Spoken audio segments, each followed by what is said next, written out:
വധുവിന് നൽകുന്ന സമ്പത്തിൽ ഭർത്താവിന് അവകാശമില്ല. കോടതി. വധുവിന് വീട്ടുകാർ നൽകുന്ന സ്വർണം ഉൾപ്പെടെയുള്ള സമ്പത്തിൽ ഭർത്താവിന് അവകാശമില്ലെന്ന് സുപ്രീം കോടതി. പ്രതിസന്ധി ഘട്ടത്തിൽ ഭാര്യയുടെ സമ്പത്ത് ഉപയോഗിക്കാമെങ്കിലും അത് തിരിച്ചു കൊടുക്കാൻ ധാർമ്മികമായ ബാധ്യത ഭർത്താവിനുണ്ടെന്ന് കോടതി വ്യക്തമാക്കി.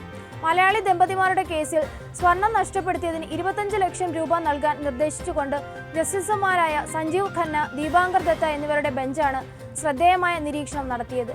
വിവാഹത്തിന് മുമ്പോ വിവാഹ സമയത്തോ അതിനുശേഷമോ വധുവിന്റെ വീട്ടുകാർ വധുവിന് നൽകുന്ന വസ്തുക്കൾ ഇതിൽ ഉൾപ്പെടും. അതിന്റെ പരിപൂർണമായ അവകാശം സ്ത്രീക്ക് തന്നെയാണ്. അത് അവർക്ക് സ്വന്തം ഇഷ്ടപ്രകാരം വിനിയോഗിക്കാം.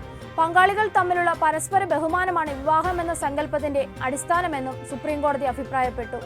നിയമങ്ങൾ പുസ്തകത്താളുകളിൽ ഒതുങ്ങാതെ സമ്പത്തെന്ന ലഹരിയിൽ സമൂഹം മയങ്ങി ജീവനുകൾ പൊലിയാതിരിക്കട്ടെ.